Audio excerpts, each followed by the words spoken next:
Well, hello everybody, Tim W. Rago here. Damn, that was a pretty long little intro. Bleh.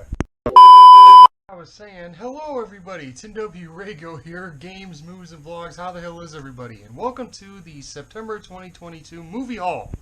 As you can see, we got some movies here, but now you can see it's kinda, situated different. And I'm doing it on the floor again because I'm working on something over there on my desk. What do you call? As you may have noticed on the movie haul video for August, there's no thumbnail. I mean there is. It's a picture of me looking like I'm laughing my ass off, but sorry, I almost belched. I just got done eating a shake from Jack in the Box with little cheesecake squares from Yogurtland. Well, the Ertland is the lights went out, so it's just called Yogu. So I just got done eating some cheesecake squares from Yogu, and what do you call? And I put it in with the shake. Some good shit. So I'm like really wide awake right now, and it is like friggin', it's like 10:35 at night. So yeah, what you see over there is the thumbnail for the August 2022 movie haul video. Tried to get it done yesterday, but that shit didn't happen. So yeah, while I'm working on that, I'm gonna be doing this. So yeah, let's just get on with the damn movie haul, shall we?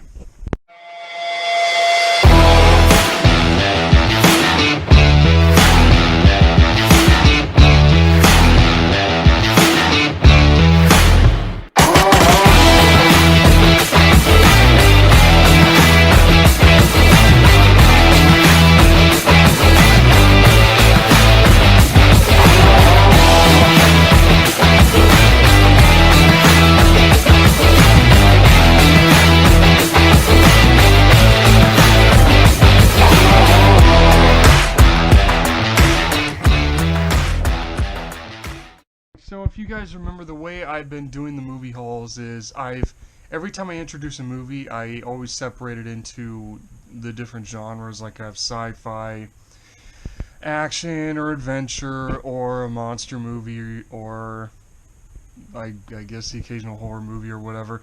But this time I'm not going to do it like that. I'm going to be doing it like the random grab bag kind of thing. In here, I have some new Asylum movies, and I managed to find 4 of them this time, so be ready for some B-movie shit going on. And then in here, I have all the other movies I've got. They're all random, except for the last movie, which I'll be talking about here. So, let's fire up the projector again, and see what we got, shall we?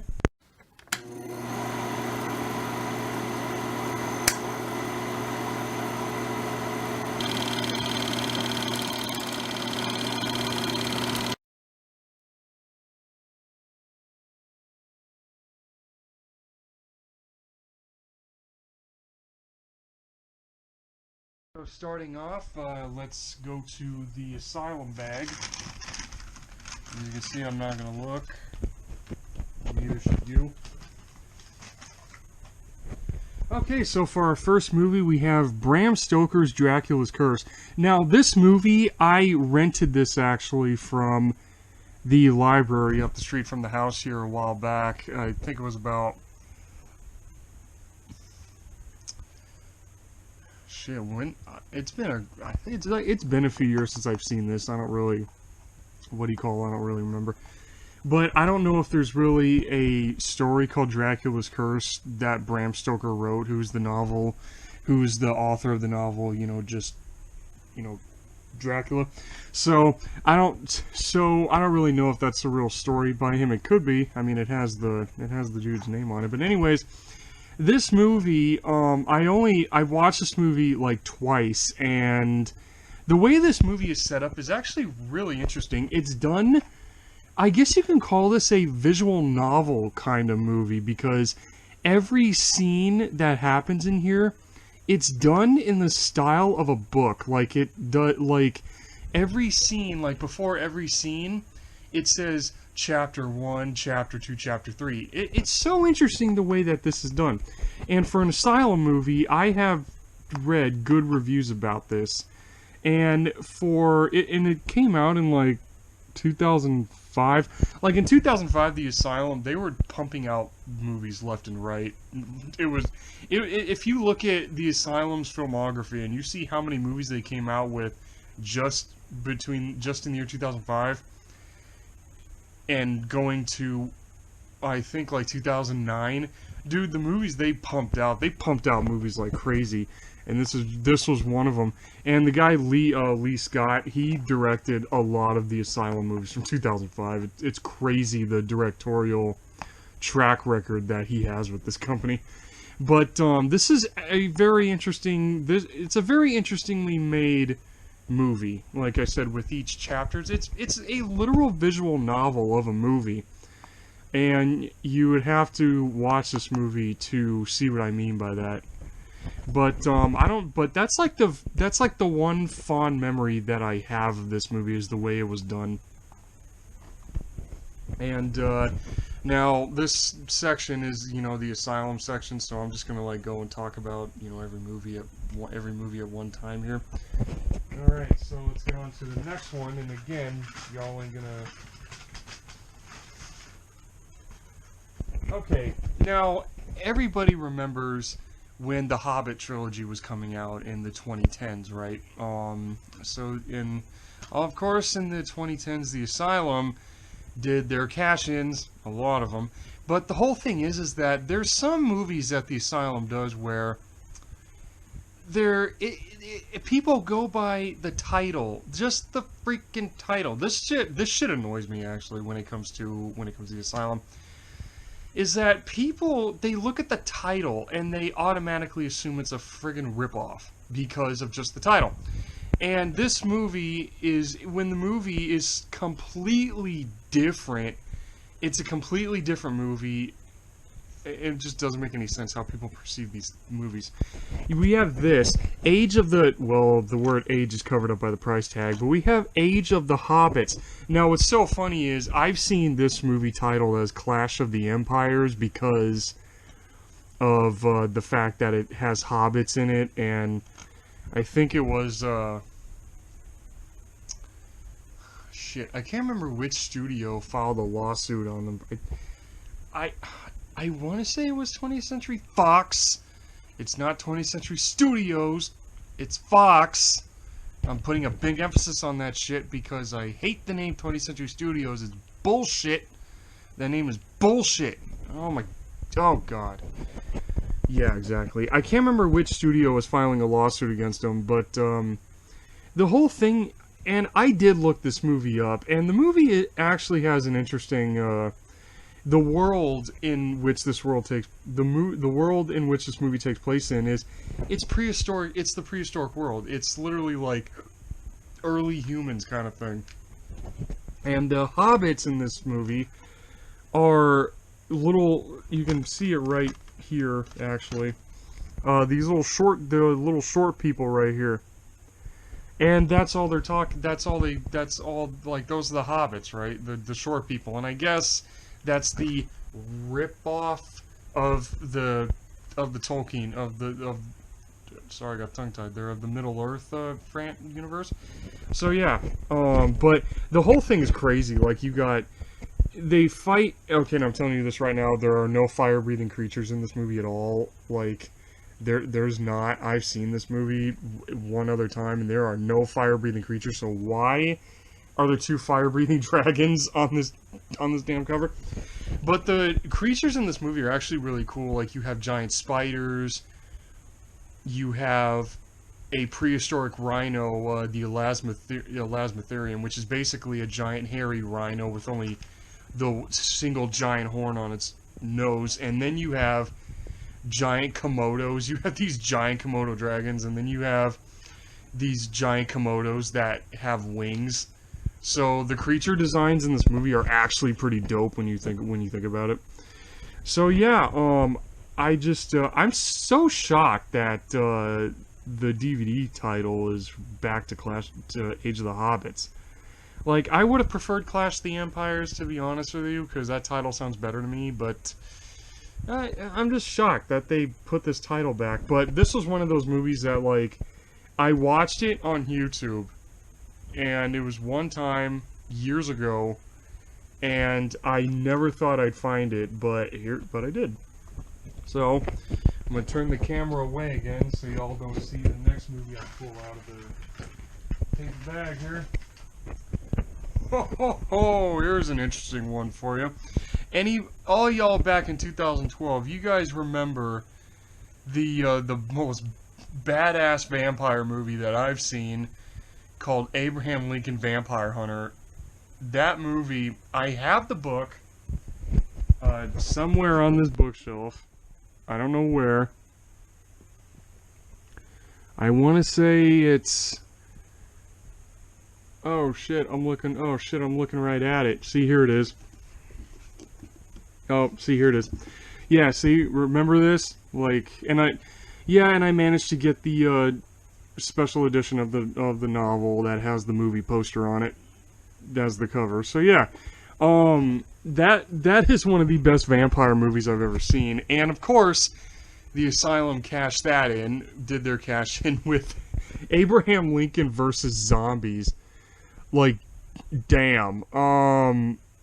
I only watched this movie like once, and I really don't have that many memories of it, to be honest with you. But just okay, if you heard me belch a little bit, I apologize, but just wow. Just oh my god. Wow. It's some of the stuff that the Asylum comes up with, like this.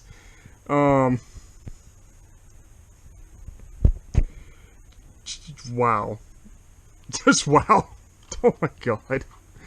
I got no memories of that movie whatsoever. I just remember watching it one time and that was it. So, I mean, I'm happy I found it, you know, because I'm an Asylum fan, but I forgot.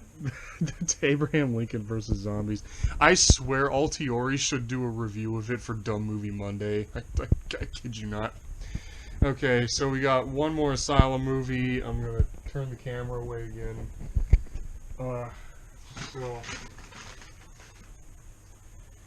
Okay, now this last Asylum movie is again a oh no, it's not a Lee Scott movie. Okay, well this I hope you didn't see it.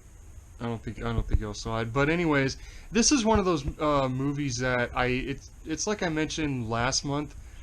It's one of those movies that, like, I knew it existed. I've just never picked it up or never seen it nowhere until now. And this is Legion of the Dead.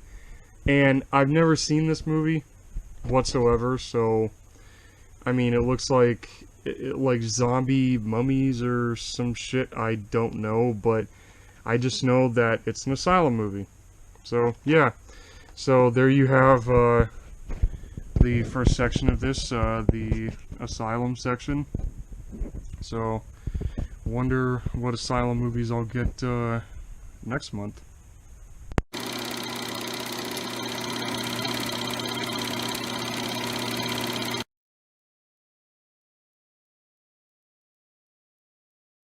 Okay, so for this, sorry. Bleh. Just had to drink a little water there for a second. Damn. Anyways, now for what's in my main bag here. So, I'm just gonna pull shit out at random, except for one. There's one movie that I intentionally saved. Sorry about that. My nose is itching. Obviously. Sorry. Yeah, there's one movie I intentionally saved for last, but the rest I'm just going to pick at complete random here. So, for the first movie, I'm going to turn the camera away again. Okay, so for our first movie here, you all know that I've been collecting the Indiana Jones movies. You've all seen me get them, you know, these for the past... now 4 months. So here we go, Indiana Jones and the Kingdom of the Crystal Skull. Now this movie is always a mixed bag among fans of the series. But to be but I've stated every other time when I've gotten every other movie, this one's my favorite one because it deals with. Oh, sorry about that. It deals with the connections between ancient civilizations and aliens. So I was happy when I saw this in theaters back in 2008 when this came out, and when I first heard that they were delving into that little piece of ancient history, I was really all for it because with me being a science fiction fanatic, it's like, oh my god, Indiana Jones is actually finally doing this. I was waiting for him to do it. I was hoping that they would tackle this subject at some point. But yeah, okay, so what? There's a shitload of CG in this movie. But still, I honestly enjoyed because aliens, you know? But the two scenes that really stick out to me when it comes to this movie,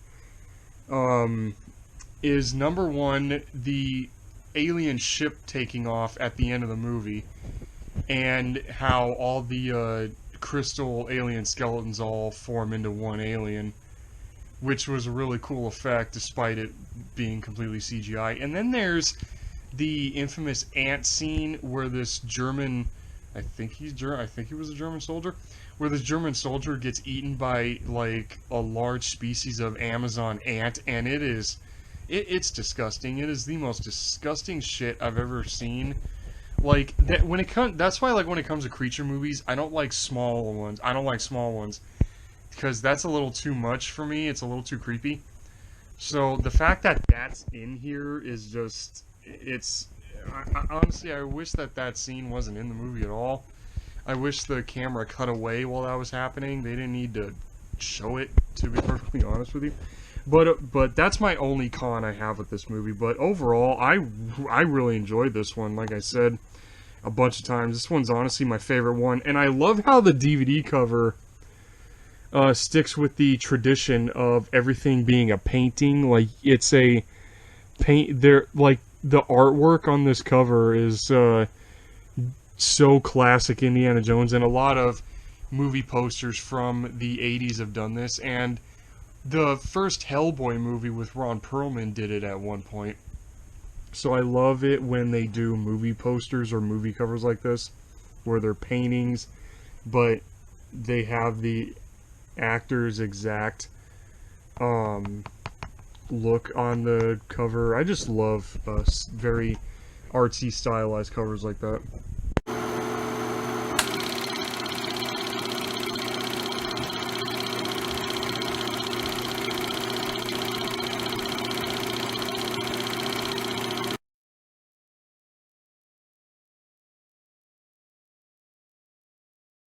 So I had the camera turned away again because for the next movie,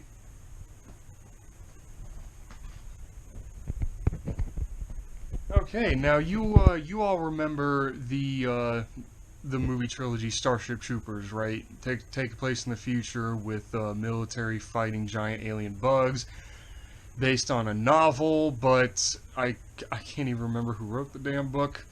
But to be honest with you, the movie is a shitload better because I read the original novel hoping it would be just like the movie, but the novel was written for people who have been in the service, because half the book, no, not even half of it, more like 90% of that book was all military stuff, and I barely understood half of it.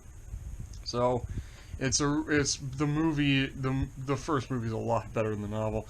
But of course, it got a 2 and a 3, and then apparently it got a 4 and a 5, which I didn't know until I think like 2 years ago. I didn't know it got a 4 and a 5. Like, I know there's, sorry, I almost burped again. Like, I know there's the Roughnecks trilogy, which is like,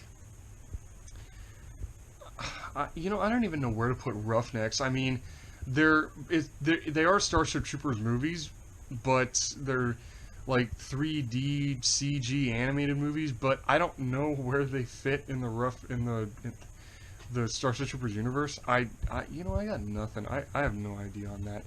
But then officially, this is Starship Troopers 5: Traitor of Mars, and I tried to find Invasion. Because this movie was actually a request from Instagram follower Dudemeister, and he wanted me to try to find this and Starship Troopers Invasion. Well, they didn't have Invasion, so yeah. And I love the fact that Casper Van Dien and Dina Meyer do the voices of their characters in this movie. I mean, you can tell by looking at it. It's a full. It's not a live action movie. It's a full.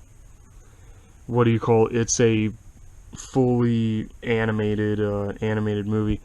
But and look at that, Johnny Rico is back. I love that they're continuing. That they got 2 of the stars from the first movie to come back and reprise their roles, and this came out. Oh, shit, when did this come out? Oh, 2017. This came out in 2017, and they got 2 of the main actors from the very first movie that came out, and I think like, oh my god, 96, I think, to do their roles again. I've never seen this movie, so I got no opinion on it, but it's still pretty badass, though. That I'm not gonna repeat myself.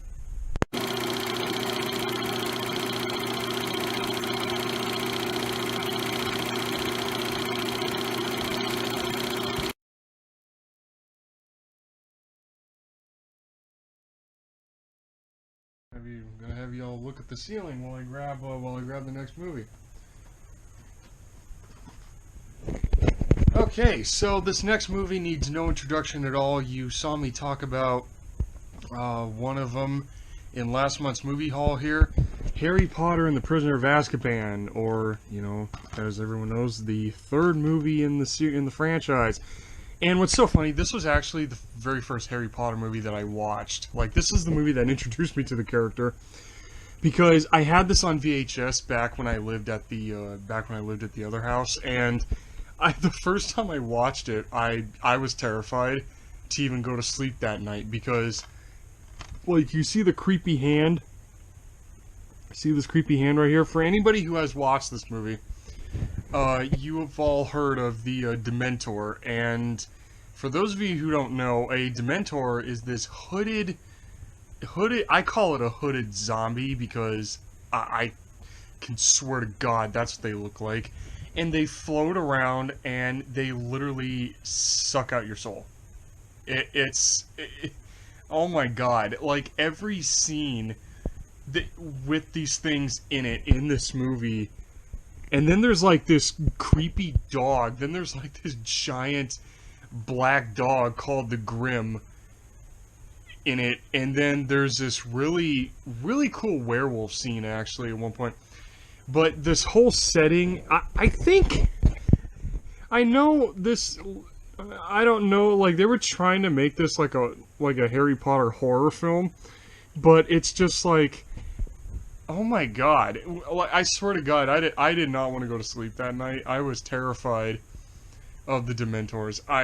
They scared the shit out of me. When I had this on VHS, it's like, oh God, it was scary. When I first watched this movie, you would never think that a Harry Potter movie would scare the living shit out of somebody. But when I first saw this movie, it did scare me, and it didn't help that when I watched it, I had the lights off, and it was like 10 o'clock at night when I watched it, so, yeah, that didn't help anything. But, it's a good movie, but I always have this fond memory of it scaring the ever-living shit out of me. And I just can't believe that, again, like I said about Chamber of Secrets, how Daniel Radcliffe goes from doing this good shit to the shit he's doing now, and apparently he's now playing as Weird Al Yankovic. Because apparently he looks like Weird Al. I don't know how. I've seen what Weird Al looks like. I don't know why Daniel Radcliffe is playing as him.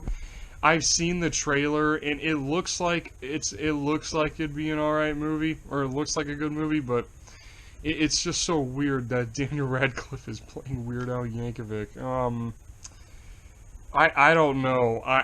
When I first heard that and I saw Harry Potter with an afro, I'm like, Mr. Radcliffe, have you forgotten the wizarding ways, my man? So yeah, but I would recommend this Harry Potter movie. I recommend all the Harry Potter movies, really, but I just love this quote.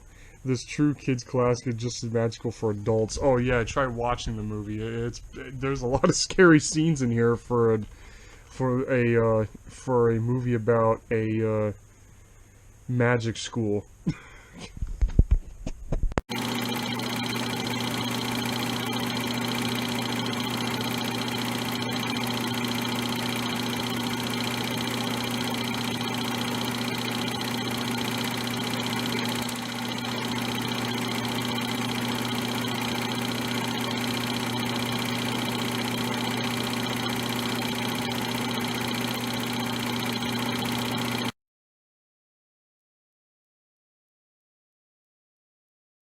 Alright, so while I'm going for the next movie, I'm going to have you look at the TV. Alright, so what's the next one we got here? Okay, so, sorry. Oh, what do you call it? If you notice, there's no, well, you know what, I'll get to that in a second. But here's a movie that I've never even heard of, Beyond Sherwood Forest. And apparently, you guys can see it on the behind the price tag. There's like this giant dragon looking thing. Well, apparently, I've never even heard of this movie. I've never seen it. But apparently, it takes like Robin Hood's in it, and somebody unleashes this winged monster to try to terrorize Robin Hood and his gang or some shit like that. And I saw the monster, and I'm like, oh, okay, well, it has a monster in it, so I'll definitely get it. But never seen it, but the cover is what drew me to it.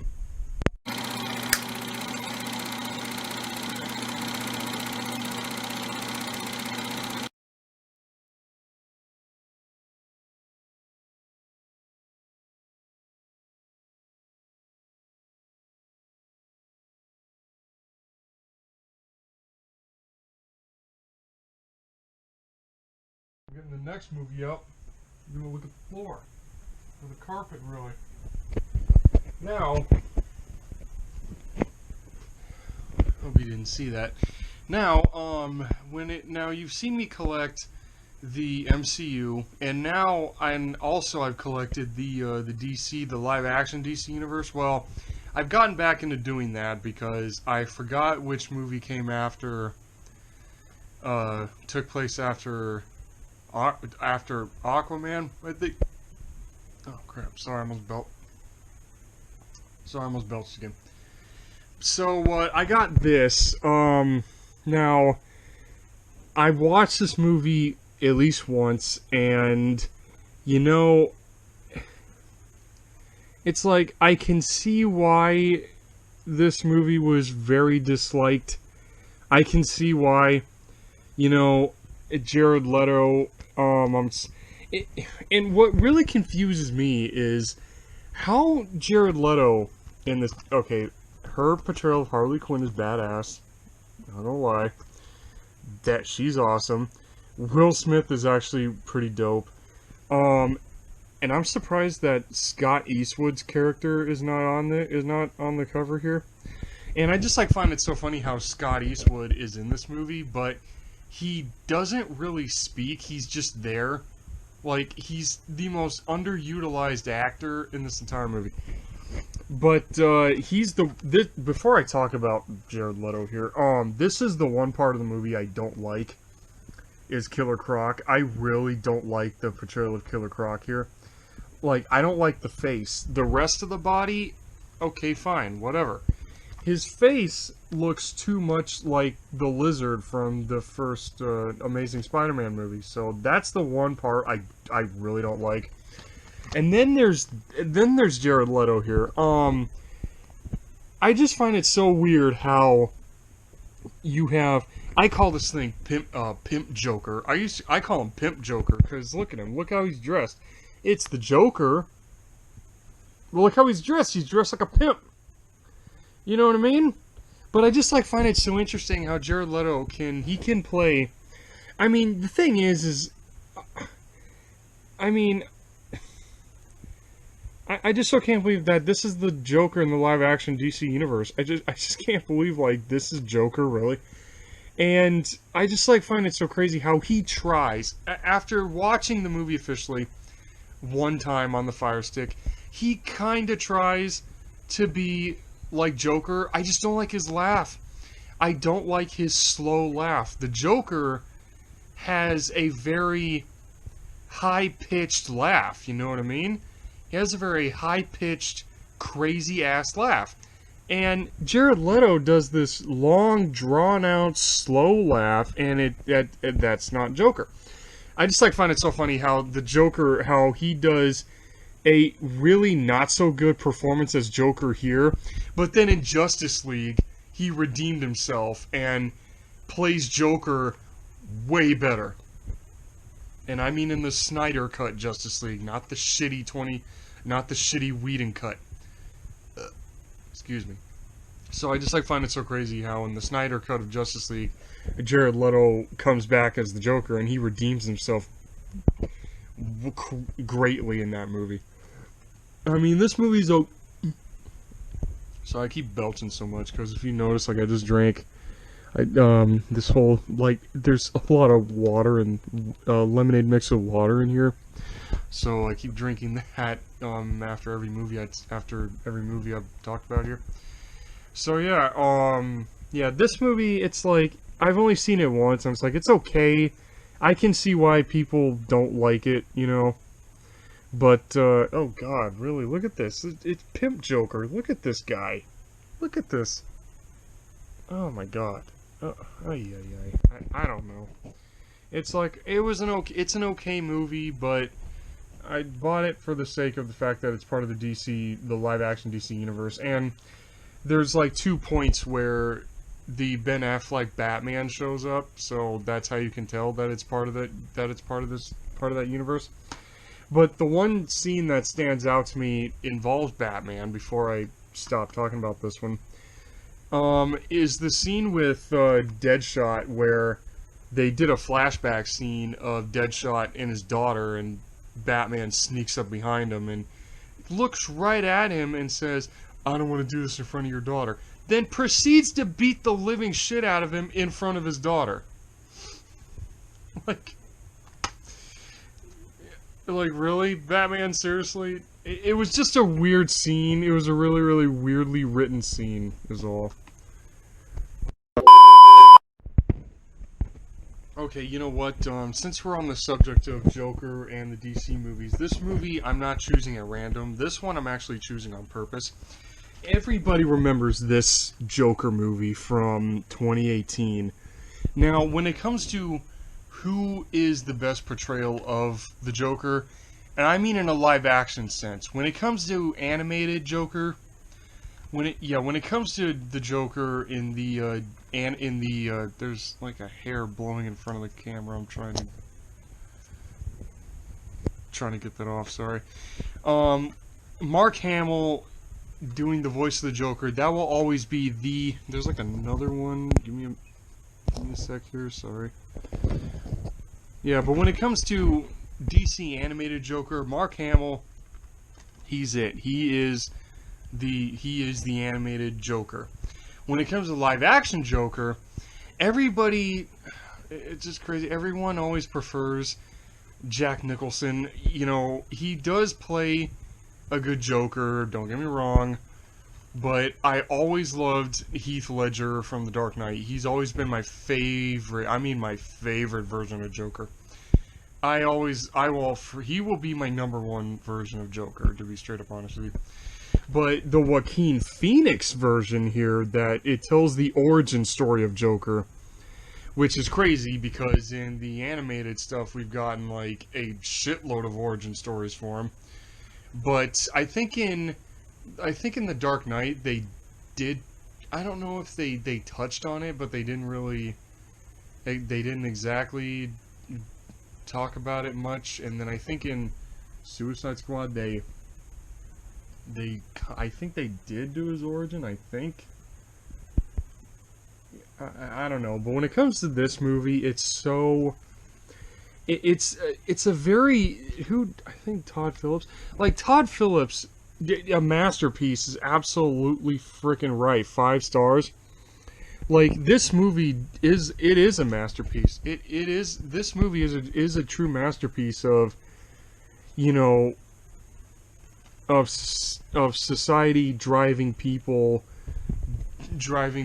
off the edge, and it pisses people off. Like, I am shocked, and this movie takes place in the 1980s. I am shocked how, I mean, I'm pretty sure that there are people like that. You know, I'm pretty sure nowadays, because society is so fucked up 8 ways to Sunday, because a lot of people become a bunch of pussies. It's, oh god, it's annoying, but I'm not gonna get into all that. I don't know, it's just like, this movie is so just wow. I'm surprised I didn't buy this movie sooner. To be perfectly honest, I'm surprised I didn't buy this movie in 2019, or hell, even when I first started doing these movie hauls way back in February of this year. I am shocked that I haven't bought this movie sooner until now. But this is a great movie. Anybody who has not watched this needs to see this. It's such a great look into people's psychology, and especially people who have mental disorders. You know, it's, what do you call it? It's just crazy, you know, how far people are willing to go to either prove a point or make themselves known, or whatever you want to call it. But I heard this is getting a sequel. Finally getting a sequel. Damn. Finally, there's a sequel coming to this movie. It needs one. Like, I hope Todd Phillips is directing this again. I hope he's directing it again, because there needs to be a movie, a DC Universe timeline, a live-action timeline, where it focuses on the bad guys and does movies like this about them and what made them the DC villains we come to know and love. I swear, there needs to be a live-action DC timeline of that. It's just, it's insane. It's crazy. Just, this is always a great movie. I saw it one time, and it is impactful. It's every scene is so, it's shocking. It's crazy. And Joaquin Phoenix, man, this dude, the weight this man dropped to play this role. I mean, they show in great detail how much weight he lost to play this guy, to play this character. And also the infamous stair dance scene to the Gary Glitter song Rock and Roll Part 2, I think it is. That's an icon. That's an iconic 2.5 minutes right there. You know, so man, I can go on and on about how great this damn movie is, but seriously, for those of you who have not for some reason watched this, y'all need to see this. It's a great movie. It is such an amazing movie. And also, you guys have probably noticed that there's no DC animated movie right this month. Well, because of the fact that the place that I get all these movies from, well, put it this way, the one place I usually go, I mean, you all know I go to Zia's and occasionally Walmart, but the main Zia's that I go to, apparently from what I was told, half the employees at that store got sick, so, and they were closed today. So my thoughts, if any of you Zia's employees are subscribed to the channel, please get well soon, you guys, because seriously, I love shopping with you guys. I love shopping at y'all stores. It's y'all are just awesome. So get well soon, everybody.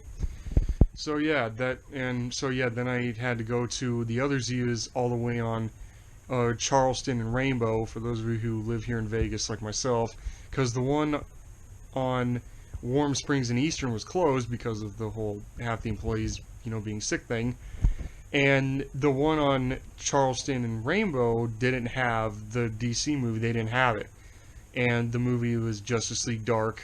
Never seen it. So yeah. Enough about the DC films. Let's continue on, shall we?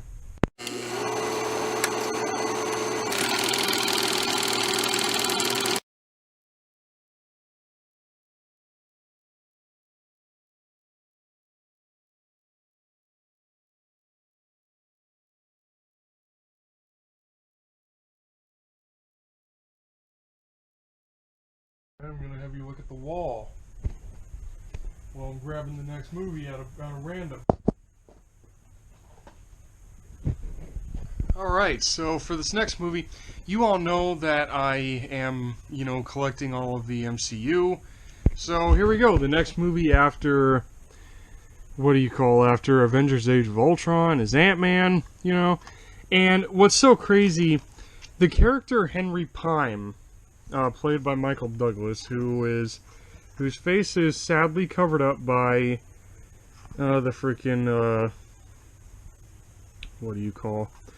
by the price tag here. I didn't know. I honestly did not realize that in the comic book series of Godzilla, the Marvel comics of Godzilla King of the Monsters right here, I did not realize that Henry Pym was in the story. I never knew who that was until I saw this movie, and then I looked back at that comic and I'm like, holy shit, Henry Pym is a Marvel character. Again, why in the hell? And you've seen me talk about this in my introduction to Godzilla in Hell. Why the MCU will not make a Godzilla movie is bullshit. It is bullshit. Like, seriously, you can easily make 4 Godzilla movies in the MCU. It is not that hard. There's 24 issues of source material to work with.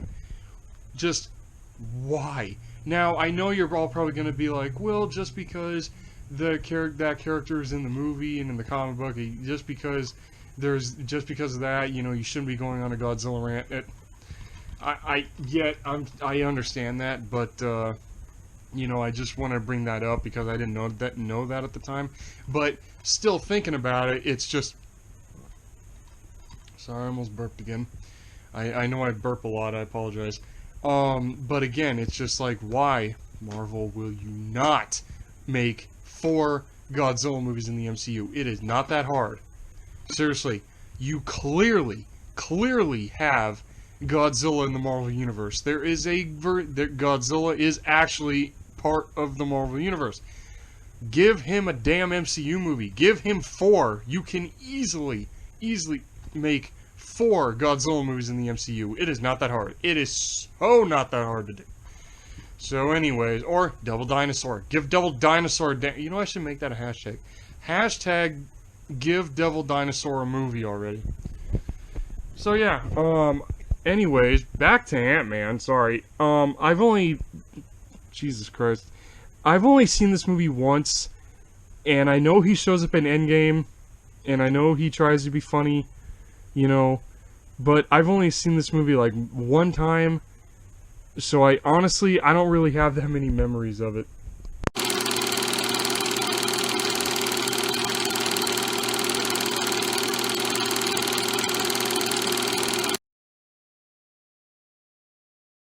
Well, now you're just going to have nothing but blackness. I have the camera pointed at the carpet.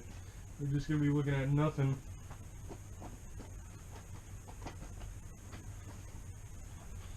Okay. Okay. So you guys all remember back in the 1990s, there were a few animated movies that came out that were, what do you call it? They weren't made by Don Bluth by any means, but in early 90s and early 2000s, they are films like Iron Giant, movies like that. You know what I mean? There's movies like Iron Giant, We're Back, A Dinosaur Story. What do you call? And then I think there was another. Then I think there was like another one. I can't really remember, to be honest with you. But this movie is one of them. Titan AE, which I want to say is After Earth. I just love this quote. This is the movie Star Wars fans have been waiting for. I don't know why, because this movie has nothing to do with Star Wars. But I've seen this movie a few times, and it's a great animated movie. It's about it's science fiction in every sense of the word. The animation is very smooth. Just everything about this movie is really, really, really good. Like dead ass. Anybody who has never see? Look, 20th Century Fox, damn it. Not studios, it's Fox, 20th Century Fox. Yes, I'm going to keep putting a big emphasis on that, because that name needs to be changed back to its original name, damn it. 20th Century Studios sounds like this, sounds way too much like professional corporate. Oh my god, it just sounds way too high class professionalism. It just sounds like crap. I really don't like the name 20th Century Studios. It sucks. So, if I go on movie rants, I'm sorry. I'm just really passionate about this stuff, and when I hear and see dumb changes that happen, to iconic shit, it drives me up a freaking wall. And I swear to God, none of you dare not put Godzilla 1998 in there for that, because I said that. Don't you freaking dare. Anyway, sorry. Yeah, anyone who hasn't seen this needs to see it. You know what I mean? Who's in this? Oh, it is a Don Bluth movie. Oh, I didn't know that and Gary Oldman? Gary Oldman, the actor, did this? Okay, I didn't know that. Who's in here? Matt Damon, Bill Pullman, John Leguizamo, Drew Barrymore. Wow, okay. I didn't know that part. But I haven't watched this movie in a long time. I didn't know this was a Don Bluth movie. I didn't know that until I just saw that on the back of the cover. I kid you not, dude. I kid you not, you guys. I never knew that. I never knew this Don Bluth had anything to do with this movie. But, yeah, definitely get it and watch it for those of you who have not seen it or never heard of it. Because this movie has fallen into somewhat obscurity, because I never see it get talked about. So, definitely give that movie a watch. As a science fiction animated movie, it really kicks a lot of ass. And there's plenty of ass to kick in that movie.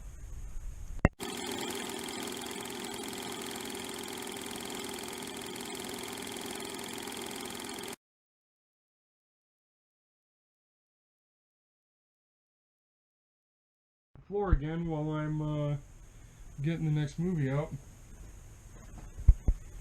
Okay, so you guys all remember this character, right? RoboCop.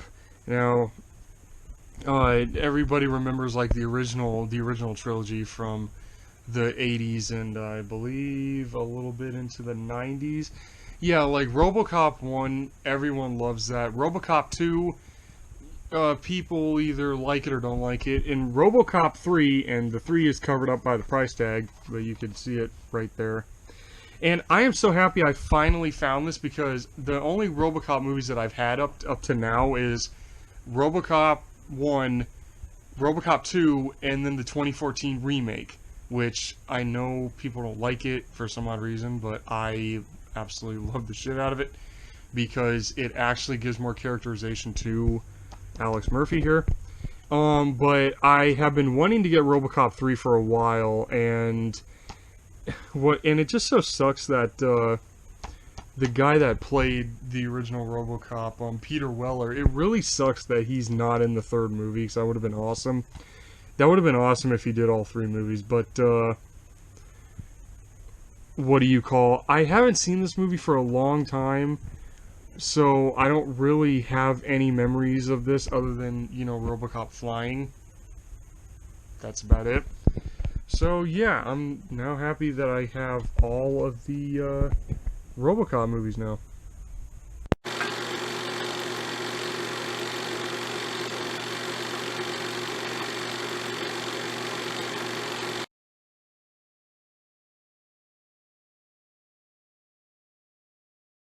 RoboCop's face while I pull this movie out. Now, what do you call, we got a couple more, we got like 2 more movies to go. This next one, everybody knows this horror movie cinematic universe, so I figure it's about time that I start collecting it because I love paranormal horror, I love Insidious, I love Paranormal Activity.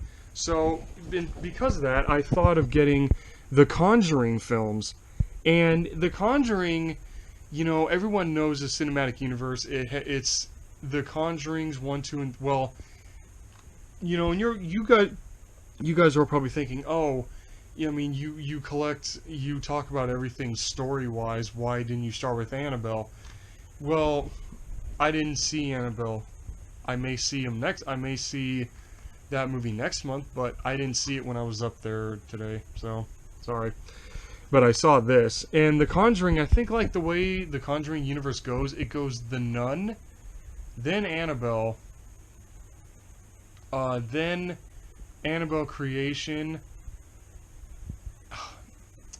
I don't know where Annabelle comes. I think it goes The Nun, then the Annabelle trilogy, then the Conjuring trilogy, I think. I'm not entirely sure. I'm really not entirely sure about that. And there's a huge fan theory that the Curse of La Llorona, if I even said that right, is part of that universe. I don't know. I've never seen that movie, so I wouldn't know. But The Conjuring, I remember I watched this movie one time, and it is genuinely a very creepy ass movie. But the fact that there's like a whole cinematic universe now with it is makes me now want to start getting these movies. I don't really have many fond memories of it, to be honest with you, because when I watched it, it was a long ass time ago. So yeah. So I'm gonna start getting this universe now.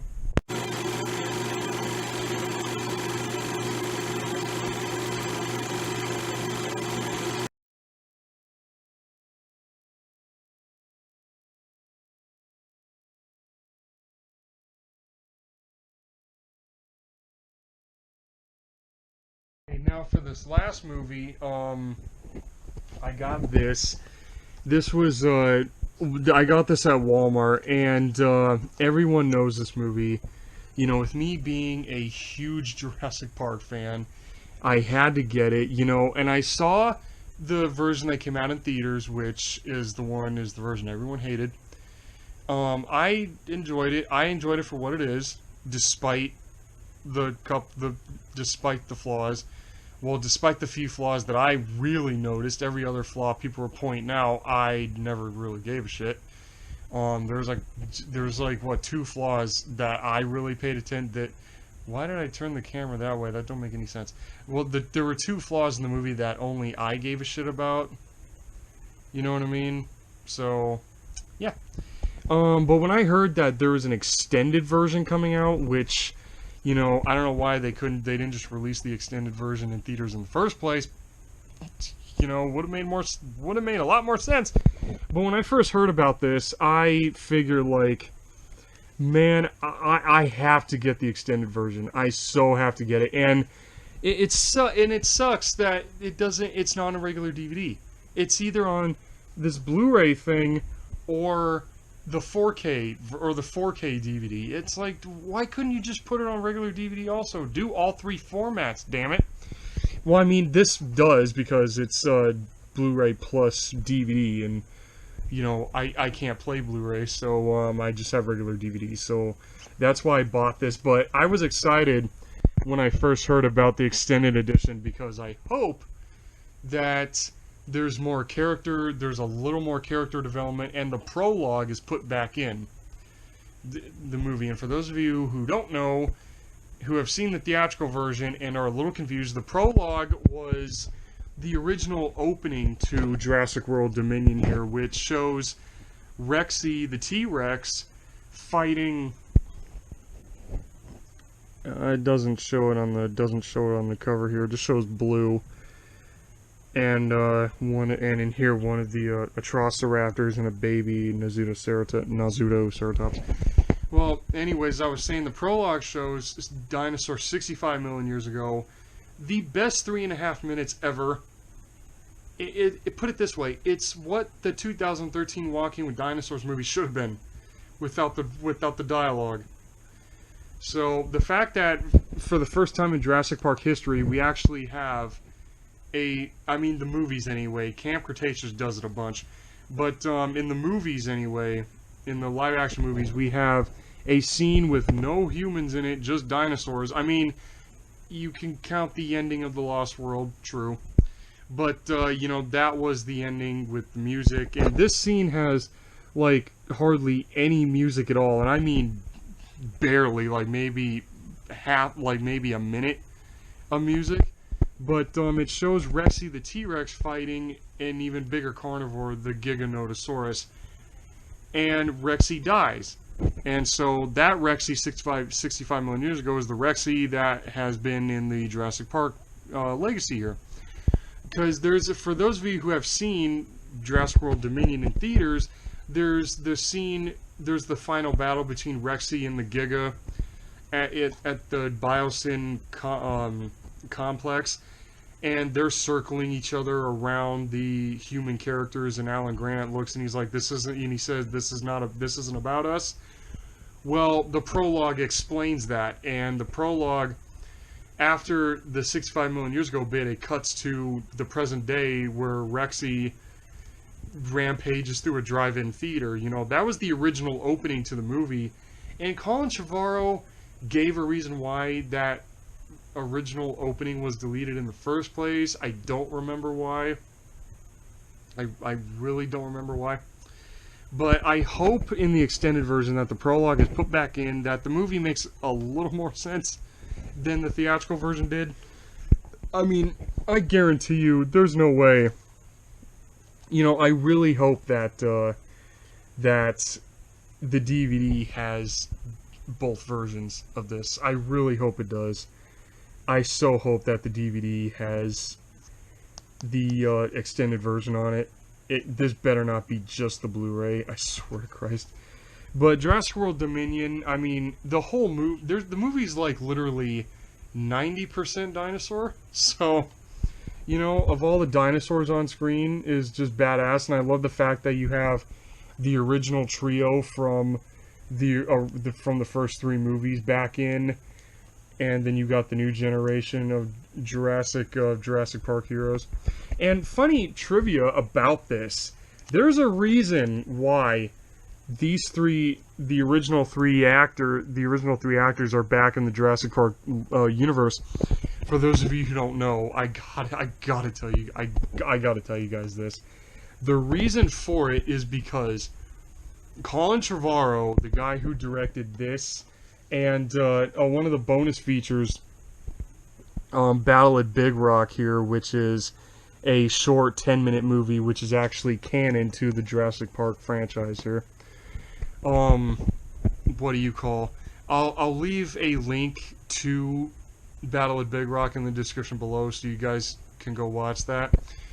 What do you call? So anyways, Colin Trevorrow wrote this pitch for I think it was one of the sequel trilogy movies for Star Wars, which is a sequel trilogy everyone hates up the ass, and quite frankly, I do as well, because I heard they suck, so I really haven't had an inclination to watch them. I fell out of touch with Star Wars a while back, but anyways, Colin Trevorrow, for one of the sequel movies, Colin Trevorrow wrote this whole pitch where he was going to get every original actor from the original 3 movies that came out in the 70s and 80s. And he was going to and he had big plans for one of the movies, and Disney said no. Isn't that bullshit? The dude had an idea for a movie that was going to be big and have every original actor come back, right? And that shit got rejected? Damn. Can you ever think of a bigger slap in the face to a movie director? Like dead ass. Can you ever think of a bigger slap in the face? So Colin Trevorrow basically did this. He got Sam Neill, Laura Dern, and Jeff Goldblum back in the Jurassic Park universe for this, just to do this to Disney. just to do this to Disney. So it's like, can you think of a bigger way to get back at Can you think of a bigger way to get back at somebody? Like, seriously, like, oh, you're gonna reject my idea for a movie that turned out to be shit. Yeah, I'll do something even better, bitch. You know, it's just like, just damn.